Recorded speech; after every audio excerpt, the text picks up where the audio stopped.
Pessoal, tudo bem? Um grande abraço para você, ligado aqui no LAC Concursos, o maior site de videoaulas do Brasil, quiçá das Américas. E para desespero da concorrência, não tem jeito não. Tio Ed tá na área e se derrubar é pênalti. E eu tô chegando aqui para dar condução ao nosso projeto pedagógico que visa a sua aprovação. Afinal de contas, este é um curso muito bem fundamentado. Olha, eu me esforcei para produzir o melhor curso online do Brasil no que diz respeito à história de Pernambuco.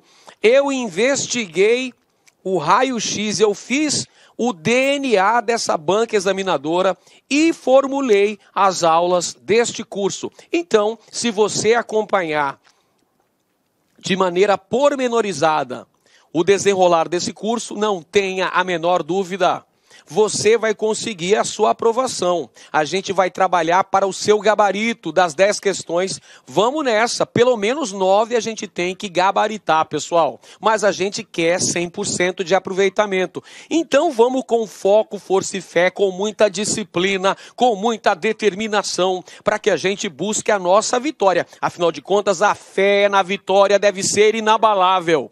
Pessoal, a nossa aula de hoje vai falar sobre o estado de Pernambuco, sob a interventoria de Agamenon Magalhães. Corresponde justamente ao período do Estado Novo. O Estado Novo foi o período ditatorial comandado pelo presidente Getúlio Dornelles Vargas. Foi de 1937 até 1945. Esse é um período de exceção aqui no Brasil. Um período marcado por uma ditadura comandada pelo presidente Vargas. Momento histórico em que havia censura aos meios de comunicação, em que vigorava uma constituição de tendência fascista, inspirada na Constituição polonesa, a chamada Constituição Polaca.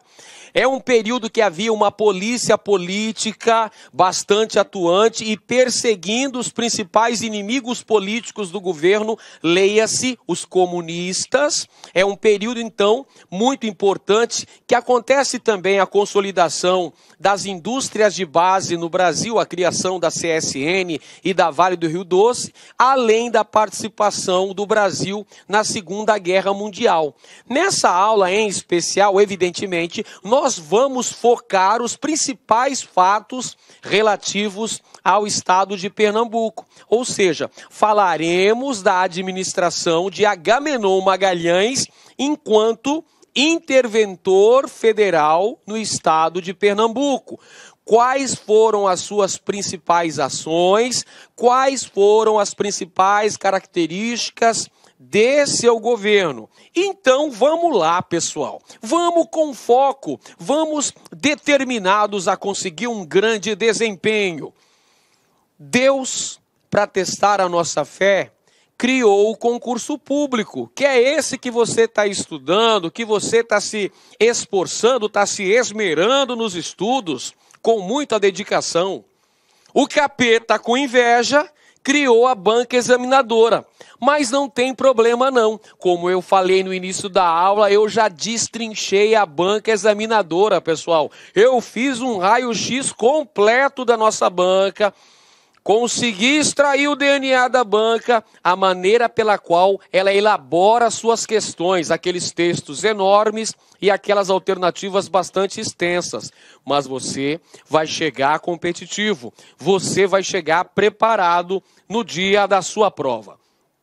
Vamos que vamos então, pessoal. Primeiro, vamos dar um panorama nacional desse contexto histórico. É o período chamado de Estado Novo. É uma das fases que compõem a chamada Era Vargas. Você sabe muito bem, já aprendeu em aulas anteriores, você que é um bom aluno de história, sabe que a Era Vargas perdurou 15 anos. Começou em 1930 e foi até 1945, foi até o final da Segunda Guerra Mundial. Eita, presidente que ficou muito tempo no poder, foi Vargas. 15 anos direto. E desses 15 anos, nós iremos analisar especificamente o período do Estado Novo, período este que está compreendido entre os anos de 1937 e 1945. Este é o Estado Novo, é um regime ditatorial, é uma ditadura comandada por Getúlio Vargas. É um período em que não existem liberdades individuais garantidas pela Constituição. Afinal de contas, nessa época, vigorou uma Constituição de tendência fascista que foi redigida por Francisco Campos e era inspirada na Constituição polonesa. É por essa razão que esta Carta Constitucional ficou conhecida como polaca. É um período que tem o agravamento da centralização política. Trocando em miúdos, meus caros, é um momento de fortalecimento do poder executivo. É um período de hipertrofia do poder executivo nas mãos de Getúlio Vargas. É um período também que acontece a industrialização brasileira com o apoio estatal, criação de duas importantes indústrias de base. Quais são elas? Lembra aí? Em 1941 foi inaugurada a CSN, Companhia Siderúrgica Nacional para a Produção de Aço. No ano seguinte foi criada a Companhia Vale do Rio Doce, ligada à metalurgia no Brasil. Também durante o Estado Novo nós temos a concretização das leis trabalhistas no Brasil. As leis trabalhistas que já vinham sendo implantadas em nosso país desde o governo provisório de Vargas foram sintetizadas, foram consolidadas em 1943, mais precisamente no dia 1º de maio de 1943, quando lá no estádio de São Januário, no estádio de do Vasco da Gama, no Dia do Trabalhador, Vargas publicou a CLT, a consolidação das leis trabalhistas, consolidando, portanto, sintetizando a sua legislação trabalhista, a CLT inspirada na Carta del Lavoro de Mussolini na Itália. Nessa época também do Estado Novo, os sindicatos eram corporativistas. Trocando em miúdos mais uma vez para ficar muito fácil, para que você compreenda tintim por tintim do que eu estou falando. Esses sindicatos corporativistas eram sindicatos pelegos, ou seja, eram sindicatos atrelados ao Ministério do Trabalho. Sindicatos que estavam ligados ao Ministério do Trabalho, logo não possuíam autonomia de ação. Afinal de contas, as greves eram proibidas neste período histórico. É um momento em que ocorre uma censura político-ideológica comandada pelo Departamento de Imprensa e Propaganda, o famoso DIP. O DIP era um órgão responsável pelo culto à imagem de Vargas, pela personificação do presidente Vargas, pela criação do mito Vargas como o pai dos pobres, aquele que desenvolveu, que implantou, que autorizou, que aprovou as leis trabalhistas. Então o DIP vai trabalhar para a construção de uma imagem positiva de Vargas junto à população brasileira, principalmente junto às massas trabalhadoras urbanas, porque a CLT, que reunia a legislação trabalhista da época, era apenas para os trabalhadores das cidades, os trabalhadores urbanos. Essa legislação trabalhista não alcançava os camponeses, não alcançava os trabalhadores que estavam no meio rural. E o DIP, portanto, foi desenvolvido e inspirado no Ministério da Propaganda de Hitler, comandado por Joseph Goebbels, lá na Alemanha. Então, inspirou no Brasil o Departamento de Imprensa e Propaganda, que também fazia uma propaganda positiva de Vargas em jornais, em revistas, em cartilhas escolares. E, ao mesmo tempo, o DIP também fazia censura aos meios de comunicação, fazia censura a peças de teatro, a filmes, a músicas. Portanto, havia uma censura político-ideológica comandada por Vargas.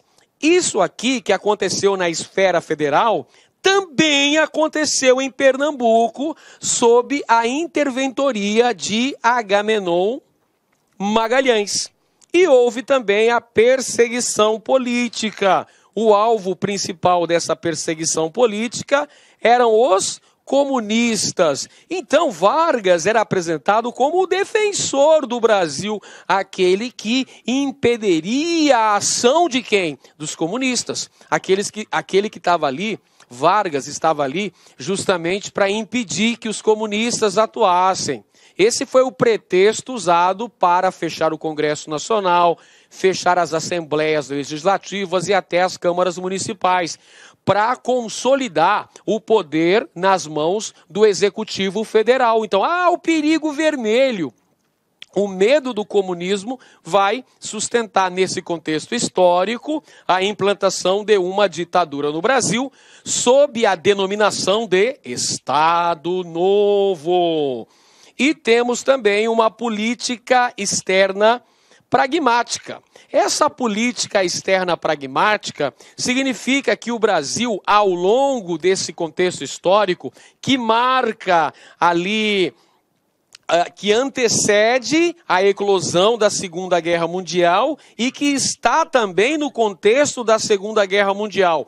A Segunda Guerra Mundial, como todos sabem, começou em 1º de setembro de 1939, quando Hitler autorizou a invasão das tropas alemãs sobre o território da Polônia. Esse foi o estopim para o começo da Segunda Guerra Mundial.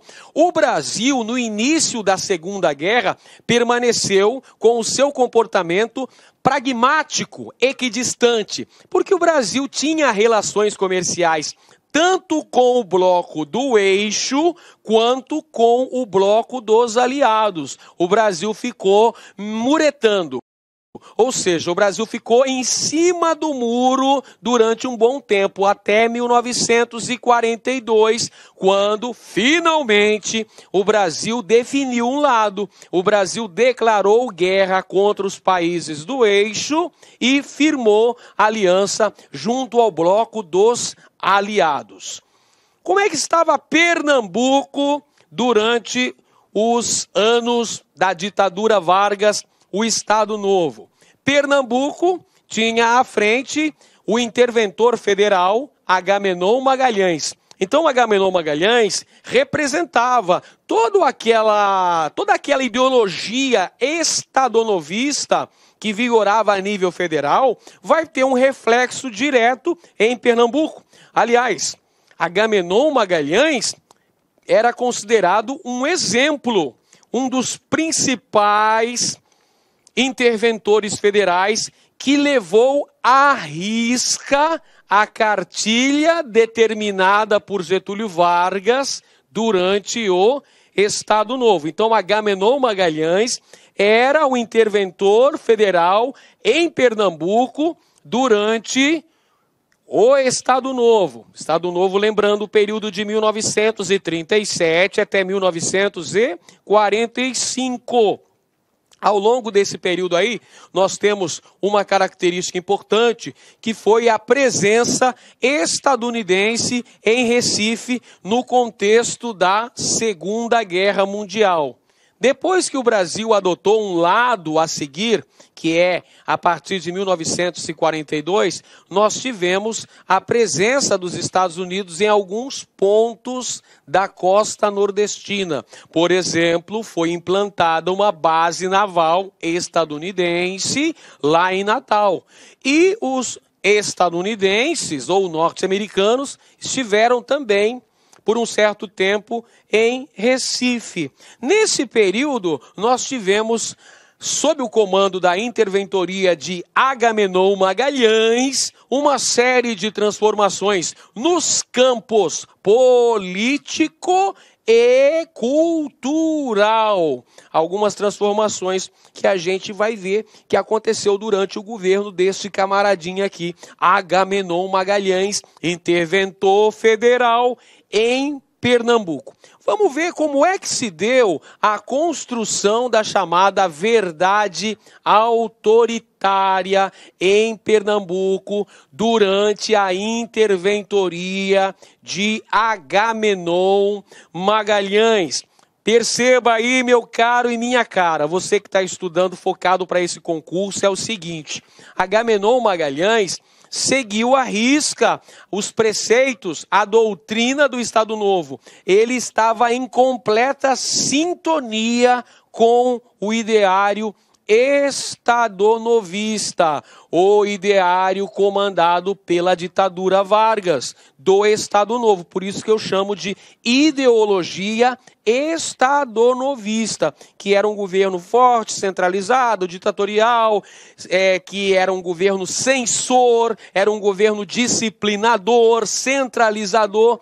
Então, Pernambuco acaba se tornando um reflexo do que estava acontecendo a nível federal. É um momento de autoritarismo e de exclusão no espaço público em Pernambuco. Pessoal, não pode fugir dessa ideia. Não se esqueça que o Estado Novo foi um período ditatorial. É um período de exceção no Brasil. Os partidos políticos foram extintos, não se realizavam eleições, o poder legislativo foi fechado, tanto na esfera federal, quanto estadual, quanto municipal.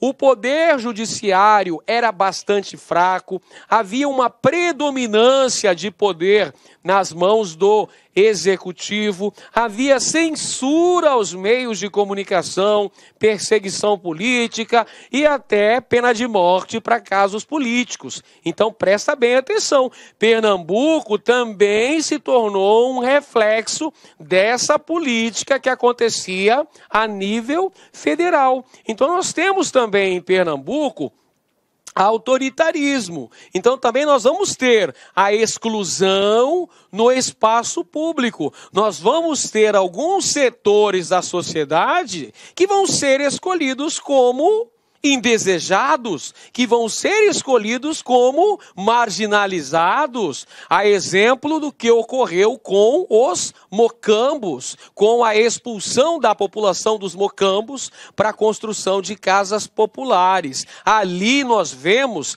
claramente uma política higienista, uma política calcada na própria eugenia, pessoal. Não se esqueça disso. Vai acompanhando o processo que é muito importante aí, pessoal. Foram eleitos os marginalizados e os indesejáveis. Claro, dentro desse contexto aí, pessoal, é um contexto autoritário, é um contexto ditatorial. Então existiam alguns segmentos da sociedade, sobretudo segmentos de classes menos favorecidas, sobretudo segmentos aí étnicos que eram considerados inferiores ou indesejados e que foram marginalizados durante o governo da interventoria de Agamenon Magalhães. É importante ressaltar também o papel desempenhado pela imprensa. A imprensa foi fundamental para a divulgação do ideário do Estado Novo, para a divulgação das principais ações que faziam parte da ideologia de Agamenon Magalhães. Você precisa entender, basicamente, que Agamenon Magalhães vai reproduzir a mesma ideologia implantada por Vargas a nível federal, vai ter um reflexo fundamental no estado de Pernambuco.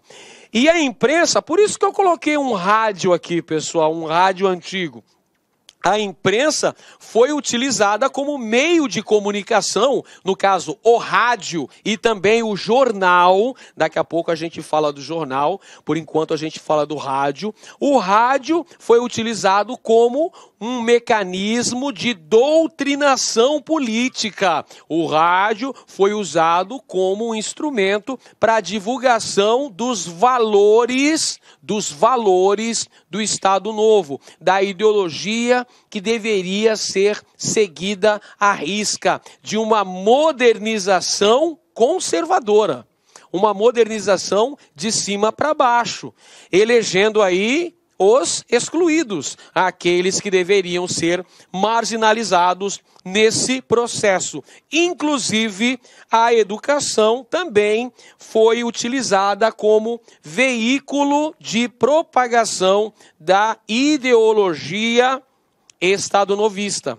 É claro que o governo, atento a essas questões, qual era o principal inimigo? Qual era o principal adversário da política ideológica do Estado Novo? Era o comunismo. Era o comunismo. Então, eles precisavam perseguir o comunismo, perseguir, eliminar, excluir, marginalizar os comunistas. Então, até mesmo na educação, isso teve influência. Por exemplo, professores que fossem considerados propaladores de ideais bolchevistas, leia-se, comunistas, eles seriam perseguidos, perderiam seus empregos, porque a partir de então a educação era um ponto importantíssimo para a divulgação da ideologia do Estado Novo. Você viu na imagem anterior que eu mostrei do Agamenon Magalhães? Ele estava com uma criança,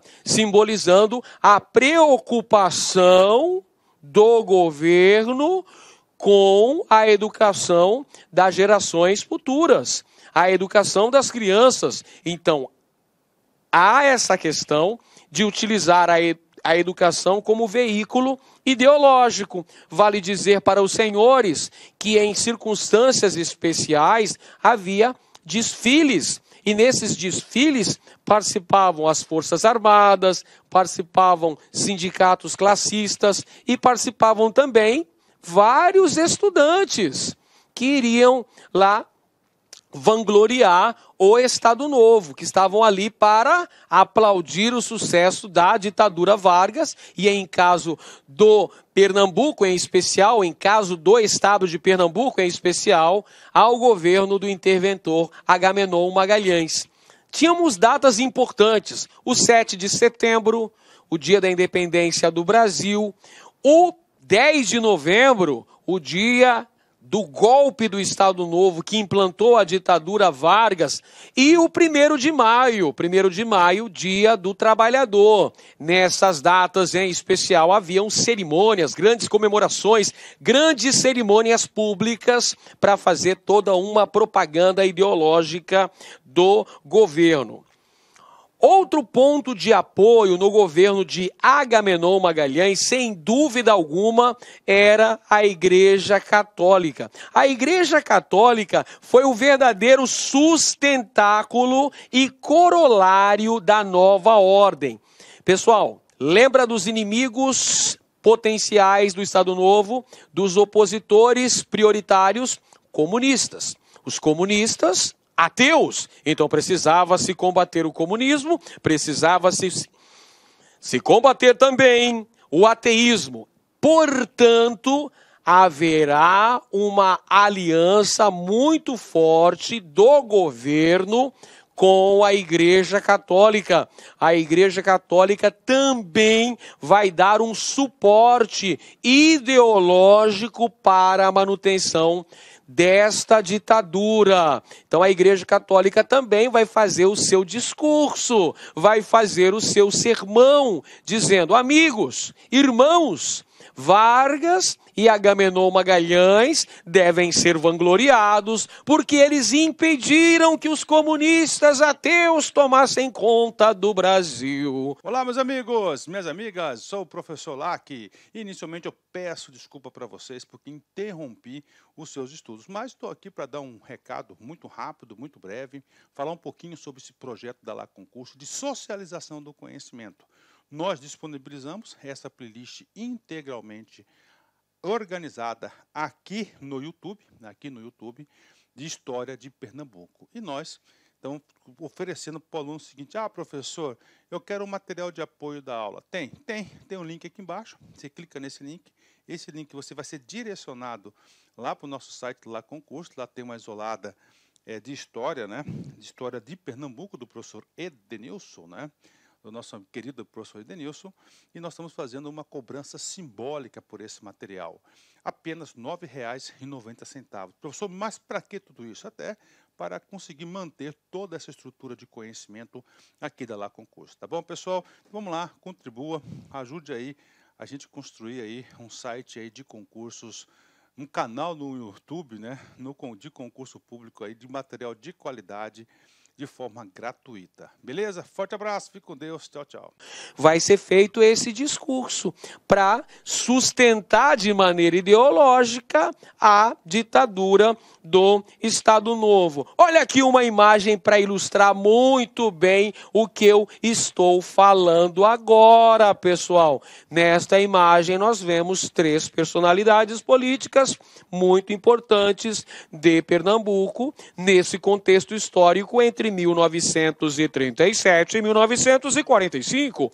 Aqui está o casal Magalhães, de um lado está Agamenon Magalhães, de outro lado está a sua senhora, a primeira-dama, Antonieta Magalhães. E aqui no meio, quem é que está? Aqui está o arcebispo de Pernambuco, Dom Miguel de Lima Valverde, mostrando aqui a aliança política que existia entre o governo do estado de Pernambuco, representado na figura do interventor federal Agamenon Magalhães, e a principal autoridade eclesiástica de Pernambuco no período, que era Dom Miguel de Lima Valverde.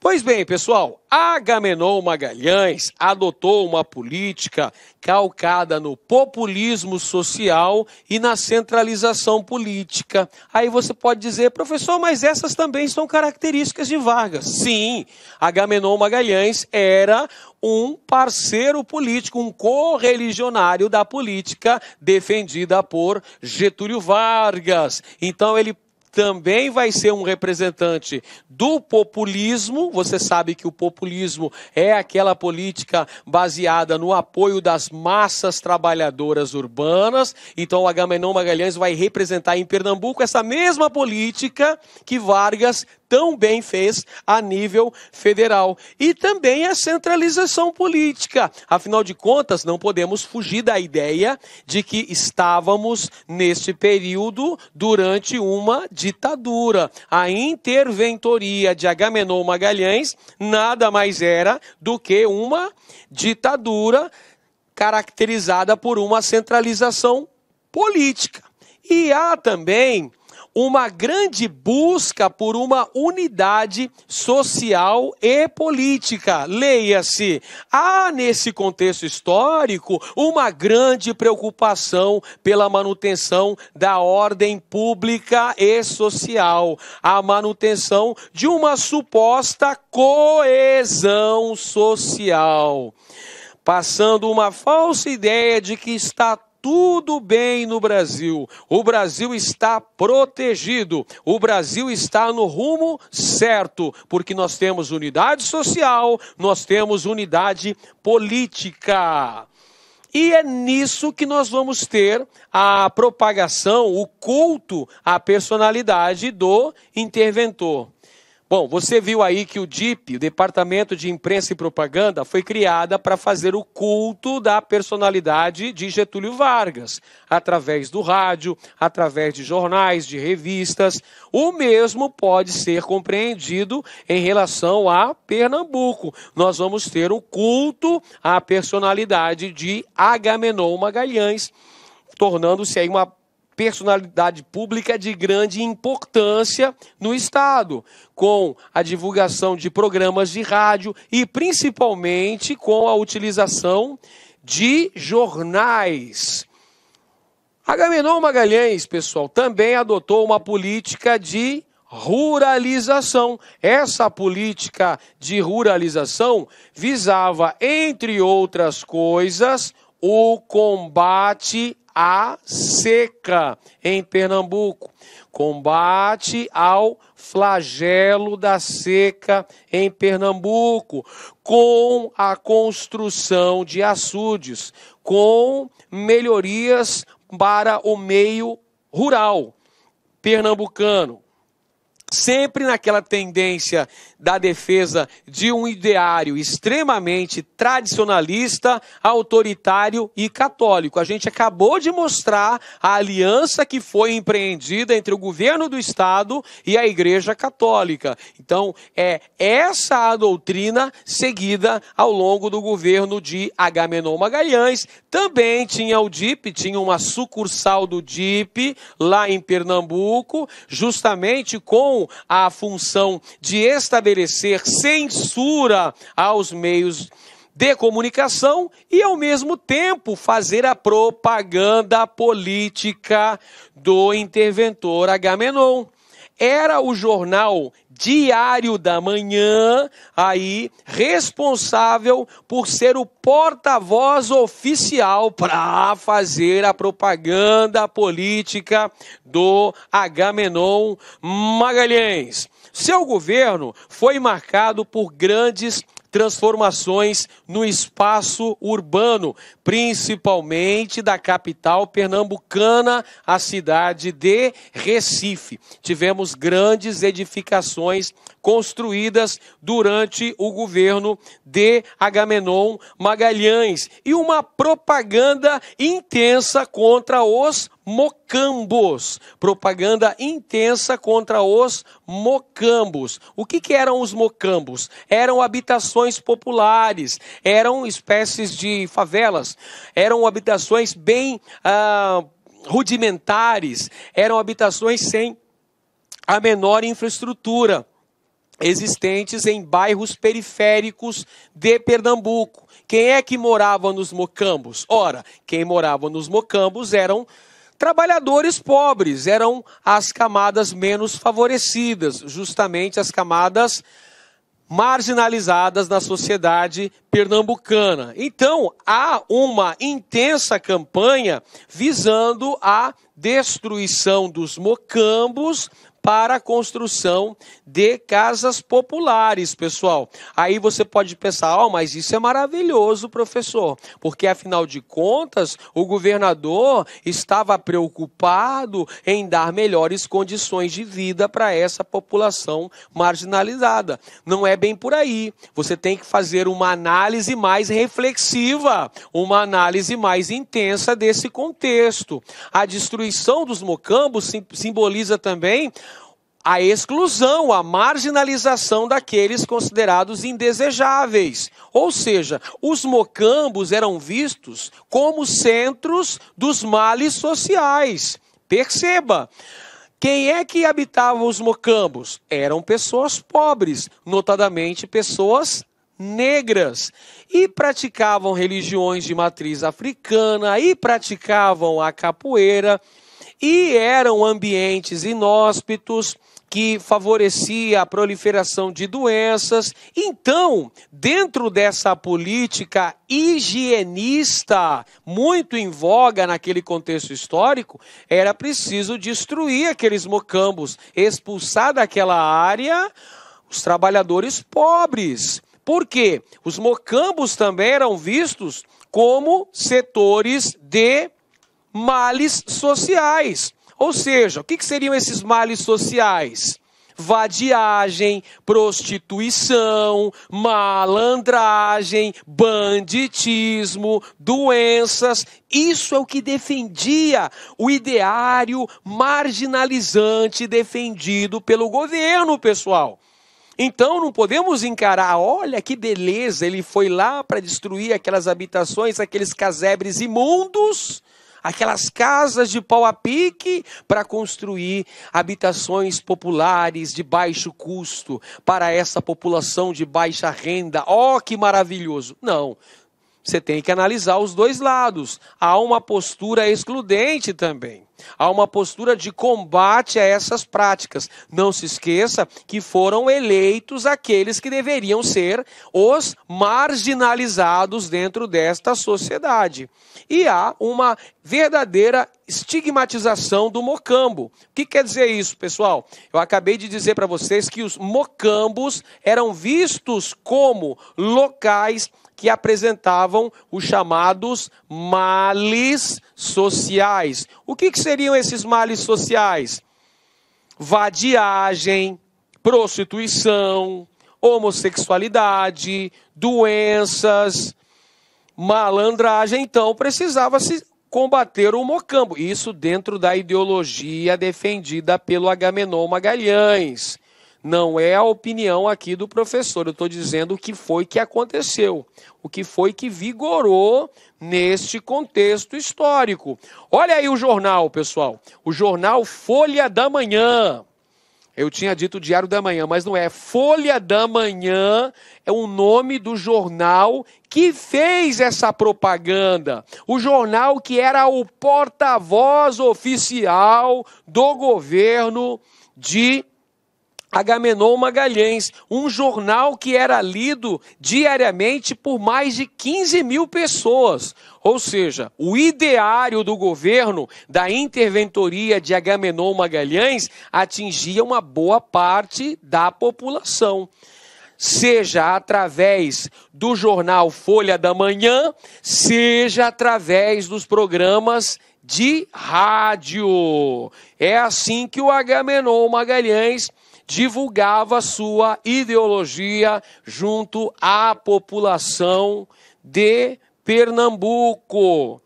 Bom, pessoal, durante a intervenção de Agamenon Magalhães, buscou-se, entre outras coisas, o consenso máximo da sociedade. Isso significa que havia a busca pela coesão social, por passar uma ideia de ordem pública e social, passar uma ideia de disciplina dentro do estado de Pernambuco, ou seja, mostrar que o governo possuía controle total sobre a situação. Esse falso consenso, tá? A busca do consenso máximo na sociedade. Era isso que buscava o governo. É claro que consenso máximo jamais foi alcançado, porque existiam, mesmo com toda essa repressão, mesmo com toda essa marginalização, existiam setores sociais que faziam resistência. Mesmo o Brasil vivendo um momento de ditadura, existiam segmentos sociais que eram vozes contrárias à política vigente neste contexto histórico. É uma falsa imagem de paz e harmonia do estado de Pernambuco. Por isso que eu falei para vocês, a busca desse consenso máximo era o objetivo de Agamenon Magalhães, mas essa paz e harmonia tinham uma falsa imagem, porque camuflava problemas muito sérios que ainda existiam no estado pernambucano. E é por isso que ocorreu repressão aos adversários políticos. Aqueles que não concordavam com a doutrina implementada durante a interventoria de Agamenon Magalhães eram perseguidos e poderiam ser presos, inclusive. Não se esqueça que nessa época vigorava uma constituição de tendência fascista, a Constituição de 1937, a polaca. Portanto, há a perseguição a vários grupos eleitos como marginalizados. Quem são esses grupos que eram perseguidos pela ideologia defendida por Agamenon Magalhães? Aqui estão eles, os comunistas, as prostitutas, os vadios, os homossexuais. Esses eram eleitos, além dos judeus também, que também foram perseguidos. Então, olha só, haviam aqueles que eram alvo da perseguição durante o governo de Agamenon Magalhães. Perseguição a comunistas, a prostitutas, vadios, homossexuais e afro-brasileiros sofreram aí com a perseguição implantada pelo ideário estadonovista, representado no estado de Pernambuco, na figura política do interventor Agamenon Magalhães. A administração de Agamenon Magalhães também promoveu o combate ao cangaço. O cangaço que teve uma grande atuação lá na região Nordeste ao longo das décadas de 1920 e 1930, comecinho da década de 40, quando foi definitivamente extinto, cujo principal representante foi Virgulino Ferreira da Silva, o Lampião, bandoleiro das selvas nordestinas, como dizia lá a música escrita por Zé Ramalho e interpretada por Amelinha.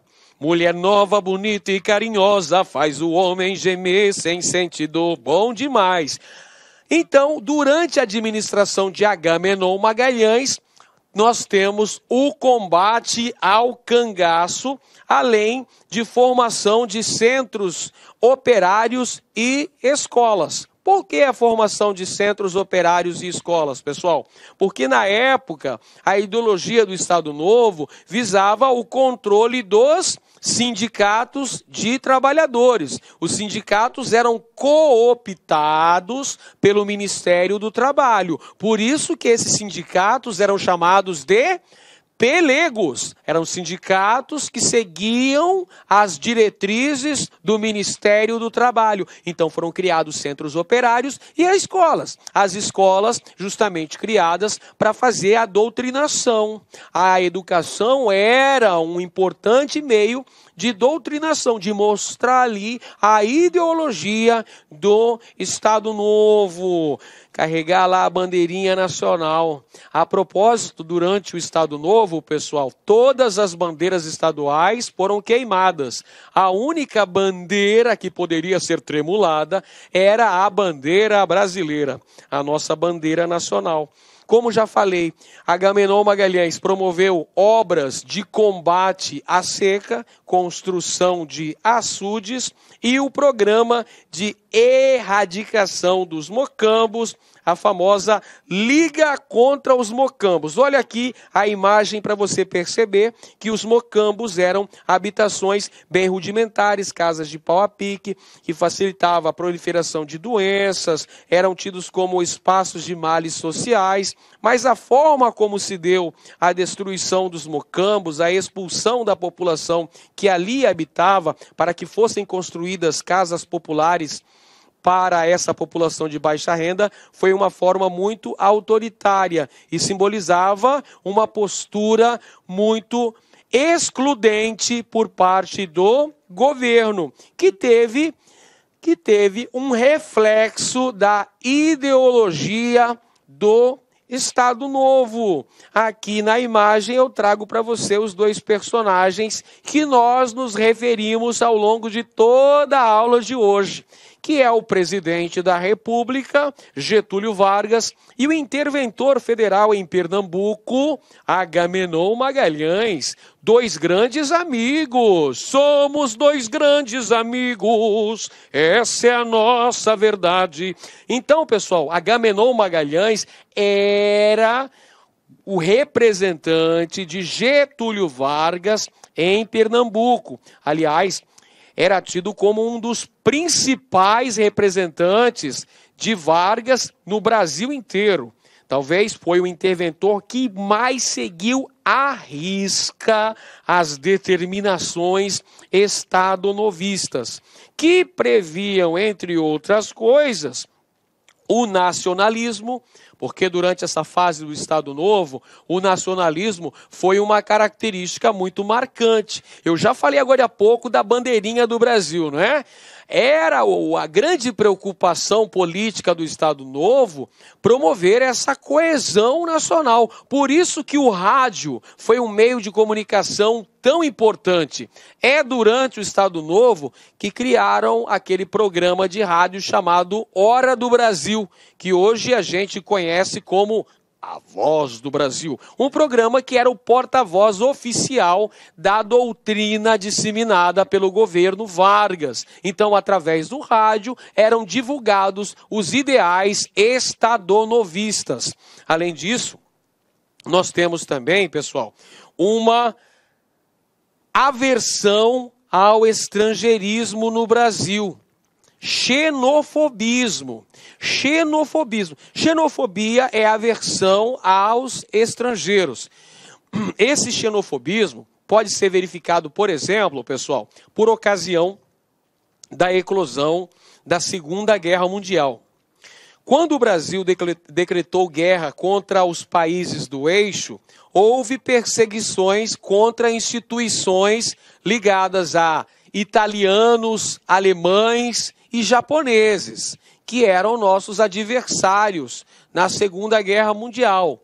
Várias instituições aí nipônicas ou instituições alemãs no sul do Brasil e até mesmo instituições italianas, né, de colônias italianas do Brasil, sofreram perseguição. Olha um exemplo.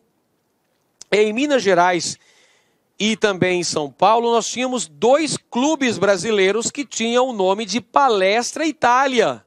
Por conta desse contexto de nacionalismo, de xenofobismo, principalmente em relação aos nossos inimigos, aos nossos adversários durante a Segunda Guerra Mundial, o Palestra Itália teve que mudar de razão social. O Palestra Itália de São Paulo virou Palmeiras. E o Palestra Itália de Belo Horizonte virou o Cruzeiro, porque Palmeiras e Cruzeiros são símbolos nacionais. Você tem Palmeiras, minha terra tem palmeiras, onde canta o sabiá. As aves que aqui gorjeiam, não gorjeiam como lá. Da canção do exílio, de Gonçalves Dias, Palmeiras. E o Cruzeiro do Sul, é um dos símbolos nacionais. Então perceba, nós temos um forte nacionalismo durante o Estado Novo e nós temos também uma certa xenofobia, uma aversão ao estrangeirismo. Além disso, não podemos esquecer, a gente já cansou de falar, mas isso é importante, pode fazer diferença no dia da sua prova. Não se esqueça que o inimigo em potencial da ideologia estadonovista era, sem dúvida, o comunismo. Então, há uma postura anticomunista e também, olha só, outra característica importante, o antissemitismo. Também aconteceu lá em Pernambuco, na administração de Agamenon Magalhães, essa aversão, essa perseguição aos judeus. Beleza então, pessoal? Tudo tranquilo? Essas são as principais características da administração de Agamenon Magalhães, lá no estado de Pernambuco, no período de 1937 até 1945, durante o chamado Estado Novo, que foi a ditadura comandada por Getúlio Vargas. Agora, para condensar ainda mais essa nossa aprendizagem, para solidificar o nosso conhecimento, nada melhor do que realizarmos questões elaboradas pela banca, abordando o tema estudado na aula de hoje. Então, partiu resolver questões. Questão elaborada pela IAUPE, a UPE-NET, para o concurso da Polícia Militar de Pernambuco.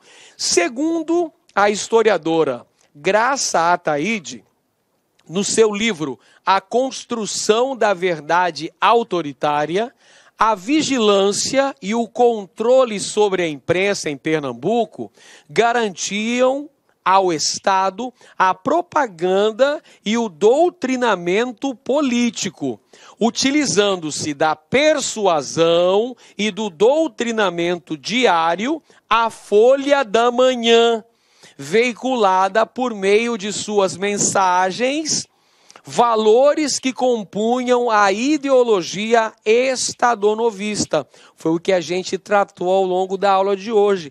Percebeu como a nossa aula está completamente fundamentada na maneira como a banca costuma cobrar questões relativas à história de Pernambuco? Pois é, você está estudando com material de primeira e a gente vai destruir essa banca no dia da prova. Comando da questão: em relação aos valores e à ideologia defendidos pelo Estado Novo, do qual Agamenon Magalhães, em nível estadual, era um de seus maiores representantes, assinale a alternativa correta. Quais são as principais características da administração de Agamenon Magalhães enquanto interventor federal em Pernambuco durante a ditadura do Estado Novo? Alternativa A: nacionalismo, xenofobismo, anticomunismo, antissemitismo. Perfeito, de primeira, de bate-pronto, de voleio, a gente já mandou no ângulo e fez um golaço. Alternativa correta, letra A. Estas são as características da ideologia estadonovista implantada em Pernambuco pelo interventor Agamenon Magalhães. Alternativa A. Alternativa B, vamos conferir por que as outras estão erradas. É sempre bom a gente conferir e interpretar por que está errado as outras, professor. O que tem de errado nas outras alternativas? Então, vamos conferir. Alternativa B, liberdade política, eu nem preciso ler o resto, né, pessoal? O Estado Novo foi basicamente, olha só, o Estado Novo foi basicamente um período ditatorial. Se foi um período ditatorial, não tem liberdade política não, amigos. Não tem.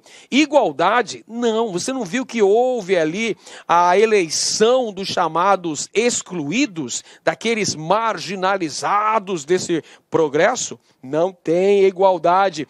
Estado mínimo é a não intervenção do Estado na economia, não é isso, pessoal? É isso aí, professor. Galera, não vigorava o nacionalismo e esse nacionalismo também estava incluído na economia? Estava. Então não tem Estado mínimo porcaria nenhuma. E descentralização política? Para com isso, cara. É uma ditadura. O Estado Novo era um governo centralizado. Centralizado na figura de quem, tio Ed? Na figura do ditador Getúlio Dornelles Vargas. Então também errada. Vamos para a letra C? Anticomunismo. O anticomunismo é uma característica? Sim, ele é uma característica do governo Agamenon Magalhães. Educação libertária? Educação libertária? Não, cara. Educação doutrinária. Educação disciplinadora. Educação disciplinadora para formar cidadãos seguidores da ordem pública e social. Então aqui, ó, errado. Xenofilismo. O que é xenofilismo? Xenofilismo é o mesmo que a defesa de estrangeiros. O gosto. Xenofilia é o gosto, o amor pelos estrangeiros. Não tem xenofilismo, tem xenofobismo. Errado. Vamos riscar aqui. Nacionalismo? Nacionalismo, sim, é uma característica, mas como tem duas erradas, essa afirmação também fica errada. Letra D, Estado mínimo? Não, nacionalismo econômico. Então eu já nem preciso ler o resto, mas eu vou ler. Educação libertária? Não tem, eu já falei que não tem. Xenofilismo? Não tem também, não insista, não adianta. Não tinha xenofilismo, tinha xenofobismo, que é o contrário. E antissemitismo? Antissemitismo até aconteceu, mas a maioria aqui não tinha. Letra E, igualdade? Que igualdade o quê, cara? Para com isso, não tinha igualdade, é uma ditadura. Liberdade política? Ah, tá querendo tá brincando comigo? Tá de brincadeira comigo, 02? Lógico que não tinha liberdade política. Xenofobismo? Xenofobismo até, ok. Anticomunismo? Até, ok, mas a única que apresenta todas as características da ideologia do Estado Novo, defendidas em Pernambuco por Agamenon Magalhães, é a letra A. Nacionalismo, xenofobismo, anticomunismo e antissemitismo. Muito bem, vamos para a próxima questão, uma questão aqui padrão, e a UPE NET, para que a gente consolide a nossa aprendizagem, para que a gente possa ter um grande desempenho e consiga gabaritar. Se aparecer na prova uma questão relativa à interventoria de Agamenon de Magalhães em Pernambuco, não tem problema, você vai lembrar dessa aula, você vai lembrar do que o tio Ed falou, e você vai ter um grande desempenho. Vamos nessa então, pessoal. A interventoria de Agamenon Magalhães em Pernambuco foi apontada como modelo a ser seguido em todo o Brasil.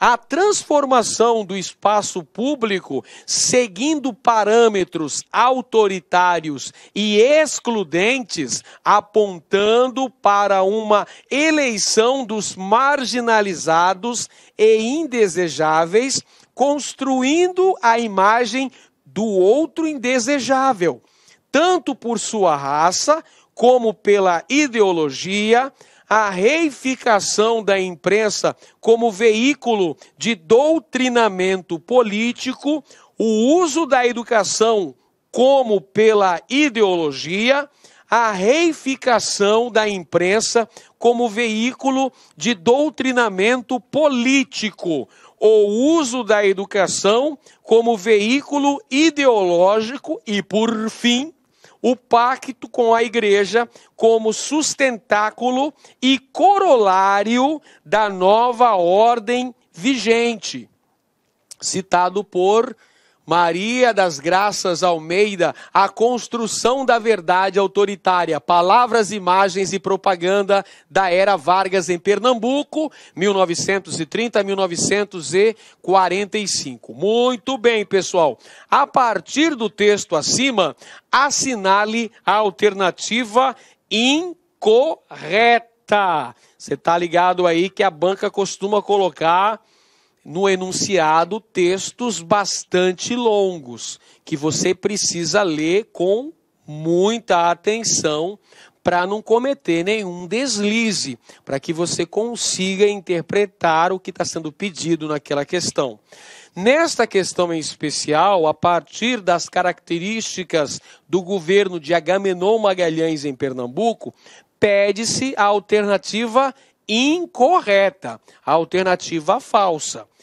Alternativa A, a imprensa, tendo como porta-voz o jornal Folha da Manhã, se constitui como o quarto poder na propagação e disseminação do ideário autoritário estadonovista, assim como também os jornais e revistas católicas. Essa afirmação está correta, pessoal. Como a gente viu, o jornal Folha da Manhã era o porta-voz oficial da ideologia defendida por Agamenon Magalhães. Então, ela vai ser vista como uma espécie de quarto poder na divulgação desse ideário autoritário. Assim como também os outros jornais e também as revistas católicas. Não se esqueça que a Igreja Católica era parceira nesse processo autoritário. A Igreja Católica estava de mãos dadas com o governo de Agamenon Magalhães. Alternativa B.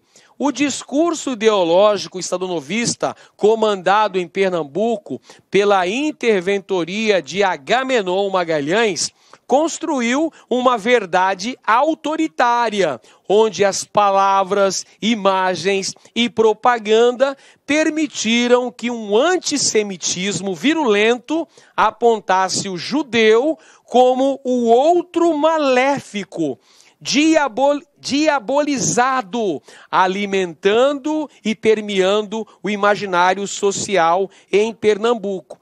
Olha, nós vimos também na aula de hoje que durante a administração de Agamenon Magalhães, nós tivemos um antissemitismo. O judeu também apresentado como bode expiatório, outro maléfico, diabolizado. Portanto, está correta a alternativa B de bola. Alternativa C. Entre os marginalizados e indesejáveis eleitos pela política doutrinária do Estado Novo estavam comunistas, judeus, prostitutas, vadios, homossexuais, afro-brasileiros e praticantes de religião de matriz africana, excluídos tanto por sua raça como pela ideologia. Correto. Esses são grupos perseguidos durante a gestão de Agamenon Magalhães. Alternativa D.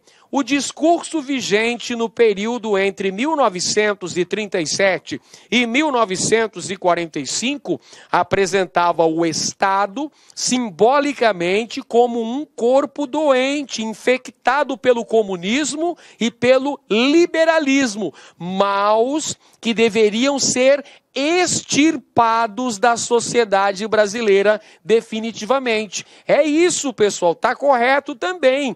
Qual foi o grande mote, o pretexto usado por Vargas para decretar a ditadura do Estado Novo, dar um golpe em 10 de novembro de 1937, implantando uma ditadura no Brasil?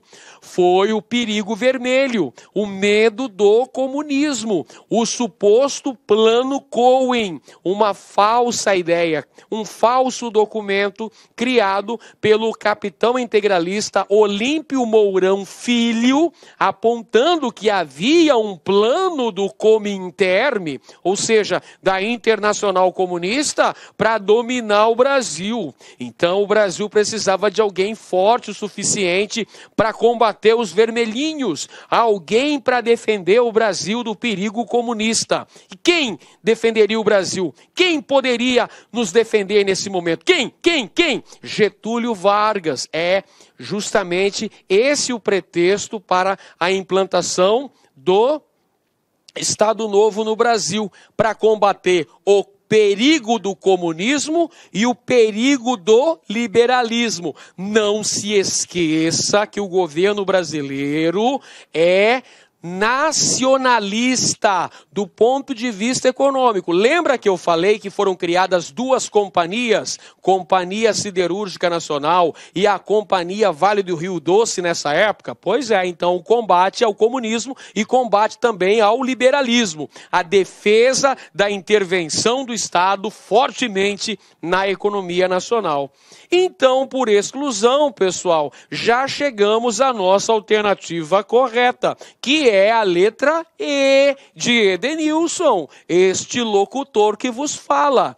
Uma das principais instituições de oposição à ideologia estadunivista em Pernambuco foi a Igreja Católica, que passou a apoiar os setores oposicionistas ao governo do presidente Getúlio Vargas e do interventor Agamenon Magalhães, passando a denunciar as arbitrariedades cometidas no período entre 1937 e 1945. Tá errado, pessoal. A Igreja Católica era o braço direito do Estado Novo, tanto a nível federal quanto a nível estadual. A Igreja Católica estava ali para legitimar aquele estado de exceção. A Igreja Católica, portanto, dava o maior apoio, né? A Igreja Católica dava total aval para esse período ditatorial, portanto, assinale a alternativa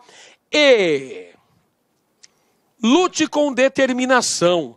Abrace a vida com paixão, perca com classe e vença com ousadia, porque o mundo pertence a quem se atreve e a vida é muito curta para ser insignificante.